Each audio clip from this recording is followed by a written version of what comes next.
আজকে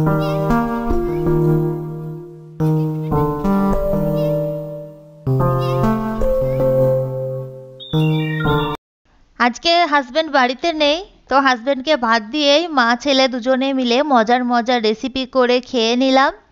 hello everyone, সকলে কেমন আছো? আমার আরকেএস ডেইলি লাইফ চ্যানেলের আরও একটি ব্লগে সকলকে জানাই অনেক স্বাগত এবং গুড মর্নিং।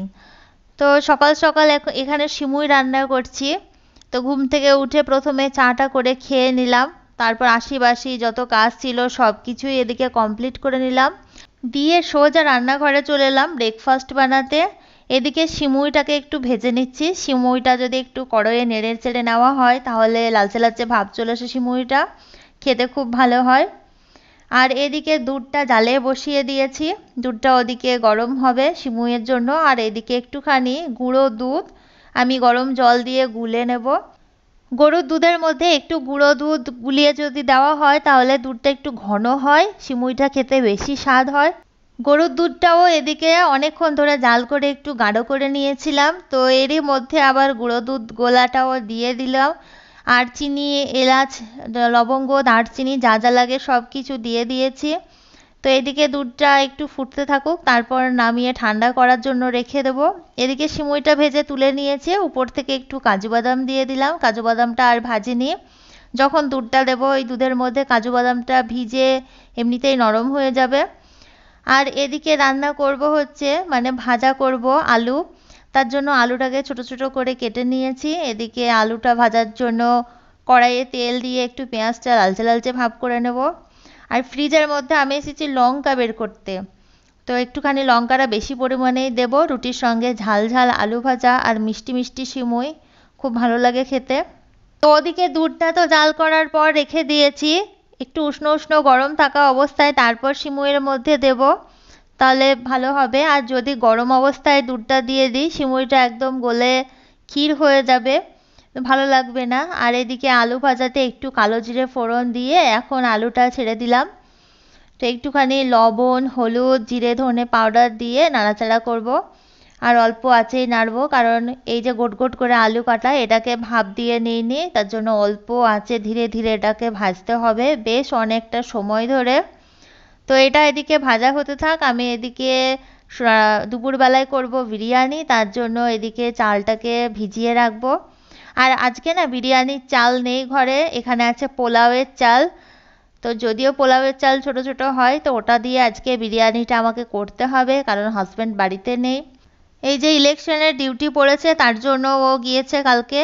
আর আজকে আমরা বাড়িতে ভালো মন্দ করে খেয়ে নিচ্ছি, কারণ মা ছেলে থাকলে নাহলে অন্যরকম একটা কথা ছিল, ডাল আলু মাখা খেয়েই দিন কাটিয়ে দিতাম। কিন্তু বাড়িতে আজকে ভাইপো বেড়াতে এসেছে, কালকে এসেছে, তো ওর জন্য তো একটু ভালো মন্দ রান্না করতেই হবে। তো এই তো দুধটা এখন ঠান্ডা হয়ে এসেছে, সিমুইটাও মোটামুটি ঠান্ডা হয়ে গিয়েছে। এখন আমি দুধটা দিয়ে দিলাম, তো ভালোভাবে একটু নাড়াচাড়া করে দেবো। আর হাঁড়ির মধ্যে না একটুখানি দুধ রয়ে গেল, এদিকে সিমুইটা যখন ভিজে যাবে তখন দুধটা অনেকটা টেনে নেবে, তখন না হলে ওই বাকি দুধটুকু দিয়ে দেব। আমার দুধ দুধ সামাই খেতে বেশি ভালো লাগে, শুকনো শুকনো সামাই একেবারে ভালো লাগে না। তো তারপরে এদিকে রুটি করে নেব। আর এদিকে পরোটা করলে বেশ ভালো হতো, পরোটার সঙ্গে সিমুই আলু ভাজা বেশ ভালো লাগে খেতে।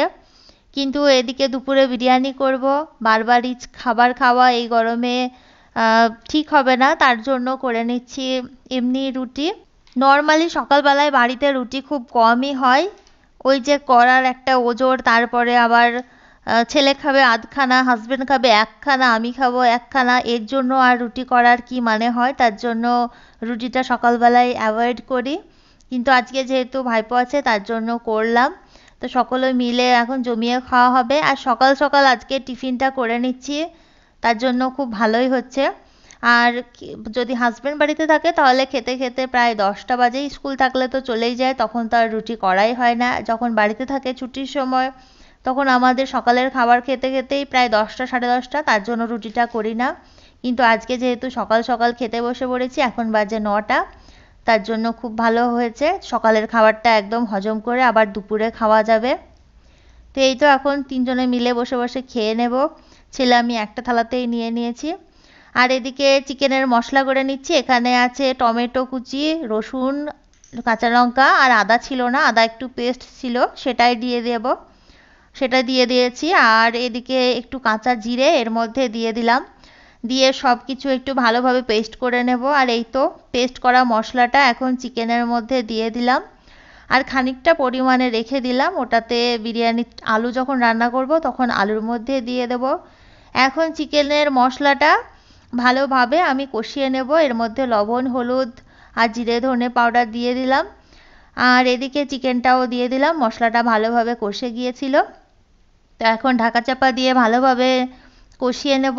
অল্প আঁচে কষতে থাকলে এমনিতেই যে জল বের হবে সেটা দিয়েই চিকেনটা রান্না হয়ে যাবে। এদিকে ডিমটাকে আমি সেদ্ধ করে রেখে দিয়েছিলাম লবণ হলুদ দিয়ে ম্যারিনেট করে, এখন আমি ভালোভাবে ভেজে তুলে নিলাম।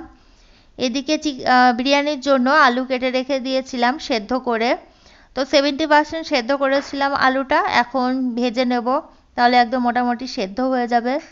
আর দেখো চিকেন দিয়ে কত সুন্দর জল বের হয়েছে, এই জলেই চিকেনটা একদম মজে যাবে, সেদ্ধ হয়ে যাবে, এক্সট্রা করে কোনো জল অ্যাড করার প্রয়োজন হবে না। এদিকে আলুটা একদম ভেজে তুলে নিয়েছি, লাল লাল হয়ে গিয়েছে। তো এই তো আমার চিকেন একদম কমপ্লিট। একটুখানি উপর থেকে গরম মশলা ছড়িয়ে দিলেই ব্যাস হয়ে যাবে, বিরিয়ানির জন্য এরকম চিকেনই ভালো। তো এদিকে আলু আর ডিমটাকে আমি রান্না করে নেব, যে ভেজে রাখলাম আলু আর ডিম, সেটার জন্যই যে মশলাটা রেখেছিলাম চিকেনে দেওয়ার পরে কিছুটা, সেটা দিয়েই কষিয়ে নেব। তো 1-2 মিনিট মতো একটুখানি কষিয়ে রেখে দেবো। আমি কিন্তু এইভাবে বিরিয়ানিতেই আলু ডিম দিতে বেশি পছন্দ করি। উপর থেকে দিলাম একটু এভারেস্টের বিরিয়ানি মশলা, এটা দিলে খুব সুন্দর খেতে হয়, খুব সুন্দর গন্ধ ছাড়ে। তো বিরিয়ানি করার সময় যে আলু ডিম উপর থেকে ভাজা ভাজা দেয় সেটা আমি না করে এইভাবে রান্না করেই দেব। এদিকে ভাত বসাবার জন্য গরম জল আর গোটা গরম মশলা দিয়ে দিলাম, উপর থেকে দিয়ে দিলাম কিছুটা লবণ। এখন জলটা মোটামুটি গরম হয়ে এসেছে, এখন আমি ধুয়ে রাখা চালটা দিয়ে ফুটিয়ে নেব। তো এই তো এদিকে চাল আমার রেডি হয়ে গিয়েছে, মানে বিরিয়ানির ভাতটা। তো জল ঝরিয়ে ঠান্ডা করে রেখে দিয়েছি, এখন বিরিয়ানির লেয়ারটাকে সাজিয়ে নেব। তো প্রথমে ঘি দিলাম, ঘি দিয়ে এখন এক ব্যাচ ভাত দিয়ে দিলাম, তার উপর থেকে পেঁয়াজ বেরেস্তা করে রেখেছিলাম সেটা দিয়ে দিলাম, ওই যে আলু ডিমটাকে কষিয়ে রেখেছিলাম সেটা দিয়ে দিলাম। এখন উপর থেকে এভারেস্টের একটু গরম মশলা মানে বিরিয়ানি মশলা দিয়ে দিলাম। এইভাবে প্রত্যেকটা লেয়ার আমি করতে থাকবো। বিরিয়ানির যে বাঁশকাঠি রাইসটা হয় বড় বড় চালের, সেটা দেখতেও খুব সুন্দর লাগে, গন্ধটাও খুব সুন্দর হয়, কিন্তু এই যে পোলাওয়ের চালটা একটু ছোট ছোট চালটা হয়, কিন্তু গন্ধটা বেশ ভালো থাকে পোলাওয়ের চালেও। তো সেরকম বিরিয়ানি চালের মতো অতটা বড় বড় নয়, কিন্তু খেতে সেম। এখানে একটু রাইসটা ছোট ছোট। তো এবার উপর থেকে ডিমগুলোকে আমি দিয়ে দিলাম, এবার দেব হচ্ছে বিরিয়ানি মশলা উপর থেকে, আর বেশ দেব হচ্ছে 2 চামচ মতো ঘি। প্রথমে তো বড় চামচের 1 চামচ দিয়েছিলাম, এখন বড় চামচের 2 চামচ মতো ঘি আমি এখানে অ্যাড করে দিলাম। এবার এটাকে ভালোভাবে সিল করে দেবো, আটা টাটা কিছুই লাগাবো না, এমনি জাস্ট একটা থালা চাপা দিয়ে দিলাম। আর উপর থেকে ভারী একটা কিছু চাপিয়ে দিলাম যাতে একদম গন্ধটা না বেরিয়ে যায়। আর বিরিয়ানি করার পরে মিঠা আতর গোলাপ জল দিয়েছিলাম, সেটা ক্যামেরা করতে ভুলে গিয়েছিলাম। আর আমি দেখবে এখানে বিরিয়ানির মধ্যে মাংস দিইনি, আমি বিরিয়ানিটা এমনিই রান্না করি, এইভাবে আলু ডিমটা রান্না করে দিয়ে দিই, মাংসটা আলাদায় রাখি। ওই যে কেনা বিরিয়ানির মধ্যে মাংস দেয়, তো মাংসটার মধ্যে থেকে যা রসকস থাকে সব কিছুই বিরিয়ানি খেয়ে নেয়, তখন ওই মাংসটা খেতে একেবারেই ভালো লাগে না। তার জন্য আমি এখানে মাংসটা আলাদাভাবেই রান্না করি, ওই মাংসর গ্রেভিটা দিয়ে মাংস খেতে বেশি ভালো লাগে। যেহেতু মাংসটা দিই না, তবে আলু ডিমটা রান্না করে আলু ডিমের গ্রেভিটা মিক্সড করে দিই, সেক্ষেত্রে ভালোই লাগে খেতে।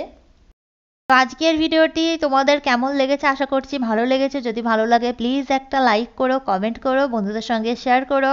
তুমি যদি ইউটিউব থেকে আমার ভিডিওটি দেখে থাকো তাহলে চ্যানেলটি সাবস্ক্রাইব করে নিও। তুমি যদি ফেসবুক থেকে আমার চ্যানেলটি দেখে থাকো চ্যানেলটি ফলো দিয়ে দিও।